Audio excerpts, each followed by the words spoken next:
লাল মাটনের ঝোল। এই যে পেঁপে দিয়ে আলু দিয়ে কষা নয়, ঝোল করব।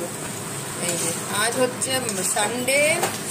কালারটা দেখতেই পাচ্ছ, দেখেই জিভে জল চলে আসছে।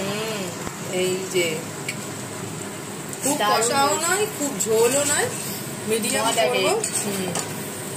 করবো। এই যে খাসির লাল লাল ঝোল, আর তার সাথে হচ্ছে ধোয়া ওঠা ভাত। কম্বোটা কিন্তু দারুণ। তোমরা কেমন ভাবে কাটাচ্ছ? আমরা তো এই বাজার টাজার করে নিয়ে আসলাম, মেয়ের পড়া থাকে সানডেতে, পড়িয়ে ঠড়িয়ে নিয়ে এসে রান্নাটা বসিয়ে দিয়েছি। ওর বাবা নিয়ে আসলো, আমি দিয়ে এসছি গিয়ে, তারপর বাজার টাজার করে এসে রান্না টান্না করছি।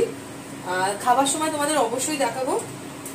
তো কারণ মেয়ের এটা আবদার, ওনার ছুটি আজকে। সত্যি কথা, ও সারা সপ্তাহ মানে খুব একটা টাইম পায় না খাওয়ার জন্য। এসে ওর একটু ডায়েট থাকে সবসময়, মানে ও যে ক্লাস করে সেখানে একটু খাবারটা ডায়েট থাকে। তো সানডেতে আমি বলি, সানডেতে খাবারের ডায়েটটা অতটা না মানলেও চলবে। তো শুধু দুপুর বেলাটায়, রাতের বেলায় ও দুটো রুটি আর তার সাথে যে কোনো একটা সবজি খায়। হ্যাঁ, তো আজকে হচ্ছে তো দেখতেই পাচ্ছ মাটনের লাল লাল ঝোল আর তার সাথে ধোয়া ওঠা ভাত। তো এই হচ্ছে আজকে সানডে স্পেশাল।